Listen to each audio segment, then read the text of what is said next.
Christopher, this is like walking into some kind of giant glitter festival. Kirsty, tell me about it. As you can see, I've been dancing all night. Well, not really, but yeah. But clearly you've been working all night. More or less. There's a lot here, as you can see, but it's been over the course of COVID, as you know, and this is more or less what I've been doing my whole time. So is glitter been part of your childhood? I mean, that's why I can only imagine that glitter was somewhere inside. Inside somewhere. I think the first glitter painting was of my mum when I was around 14, and she was like one of my first life drawing models, and she had a cigarette in the gardens. It was a super hot summer, and she was wearing her brand pants, super cool. Yeah, so she was very cabaret, very Bob Fosse in the garden. I was like, Mum, can I paint you? And all I had was a pencil case filled with Pritt stick and glue and those cheap glitter pens. So that's how it started. And the last time I painted my mum was 2014, and that was the last time I painted her, and that was also a glitter painting, which is there. And this is it here. Which was using Bonnie's, my niece's, stuff to hand that she was playing with, which also included glitter and glue.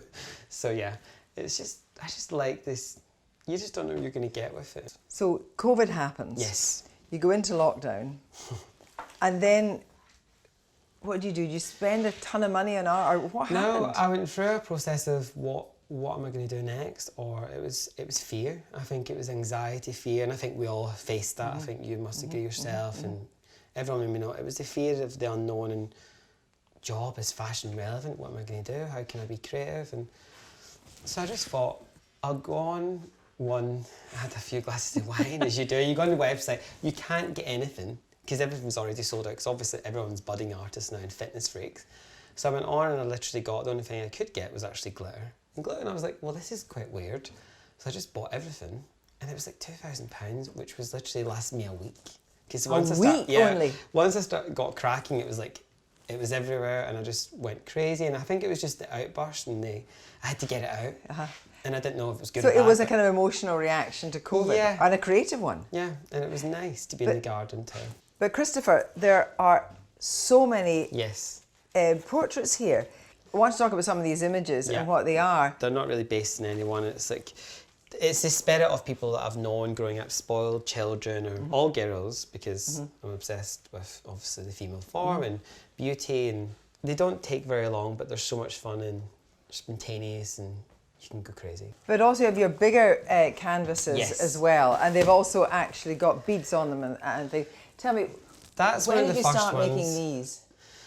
The very beginning, that was one of the second. That's the second one that actually got ruined with rainwater. It got left in the rain, like a smoggy morning. It was again the scary thought of painting on canvas, because I don't want to say I'm an artist or whatever, because I think that I don't really want to be labelling myself. But when you started painting on canvas, it became scary.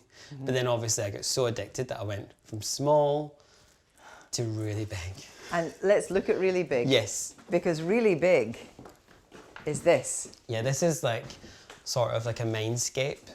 It's basically just me playing around with colours, and the glitter, and making formations and grid-like. But you're also using oil paint under here as well. That's acrylic, which is then I play around with it before it dries. But these are I call them mouths, even though they're very circular. But this is now a major preoccupation, because lockdown happened in March. Have you been painting ever since March? Yeah, non-stop. So there's that, but there's also more of them in other places, just because the outlet, it just felt right. I didn't want to create clothes. I wanted to do something else, and yeah. But now you'll find a way to do both. Absolutely, and I think I'm not going to forget my roots. I love fashion, I love the process, but for me it was the change element and how we have to process that going forward. I don't want to be in this position next year doing thousands of pieces, which is just pointless, because it's hardcore out there. The retail environment's really suffering, so no one's there to buy it. Well, let's look at the way you are going to translate it into clothes. Absolutely, Kirsty, that's the way.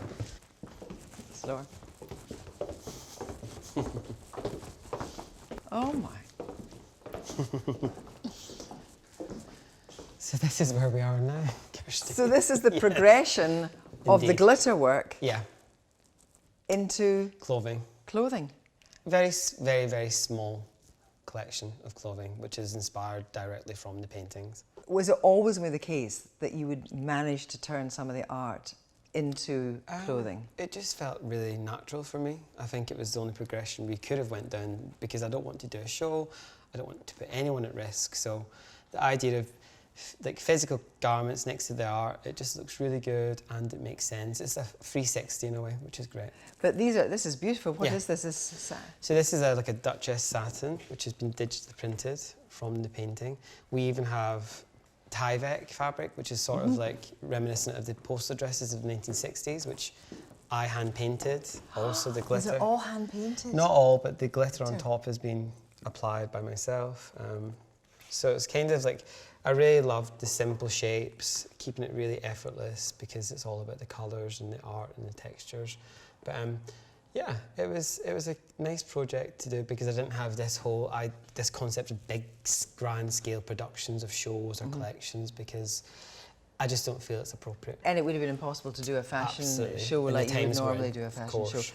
But these are works of art, so Thank you. So you presumably have to decide whether or not eventually they'll form the basis of a collection, or there'll be elements of them that will form the basis of a collection. Yeah, and I think that's the road that I want to go down with me and Tammy. Like, we always collaborate with ourselves in some weird way, but this is a direct collaboration with myself. I haven't worked with anyone. I didn't see Tammy for 6 months. So how was she seeing what you were doing? I was sending little snapshots and like obviously, and thank God for phones. Yeah, it was like that, Zoom calls, but you didn't really see the gravity of all, how the colours, the glitter, the textures. So yeah, I think she got a real shock when she saw the amount that I had amassed. You've talked in the past about the influence of Louise Wilson at Central St Martin's. We were very close, which was great. But the teacher's pet. Everyone else hated the idea of me being the teacher's pet, but I loved it. Because Louise, as you know, was a character. She was the biggest brat you could ever imagine. In a way, she gave you the permission to do anything you wanted. Yeah. Louise is so brutally honest, and she really gives you a true impression of what the real outside world is like in fashion. It's cutthroat.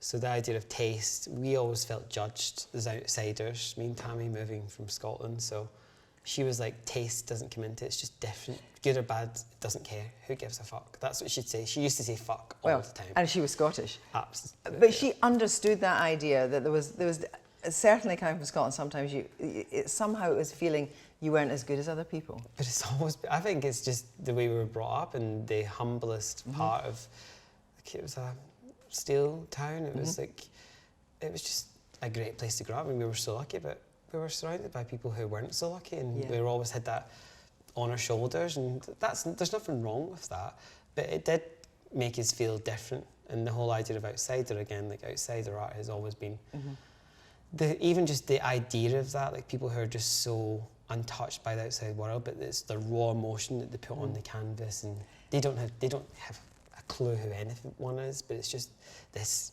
rawness inside them. It's very like, it's just groundbreaking in my eyes. But when you think of the people that have influenced all of this, who would that be? Fundamentally my mum, because me and her were together all the time growing up. I used to draw her, like I mentioned, but then the strong women in my life, like Tammy, Sandra, my Auntie Mary, these amazing women who are still here today, thank God. And then obviously people who, even like the Sarah Mowers from American Vogue, she really helped launch me, and she introduced me to Anna Wintour, like literally 2 hours after my graduation in Miami. So these are the things that I had to, like, I couldn't believe that were happening, because you're literally meeting rock stars like Anna Wintour and Donatella a week later. I was like, this isn't real, this is bullshit, this can't be happening to me. But that was the thing that Louise instilled, that you were good enough, which was good. Which I think is so important today for kids especially, that you don't get that enough. And I think the reality we live in, you should be encouraging kids to do anything they want, because it can become a reality. We need it more than ever, for sure. So in amongst the abstracts and also the brats, you've got family portraits, and you obviously paint yourself and you paint your nieces. Yeah. But was that part of being with them during lockdown when you couldn't be?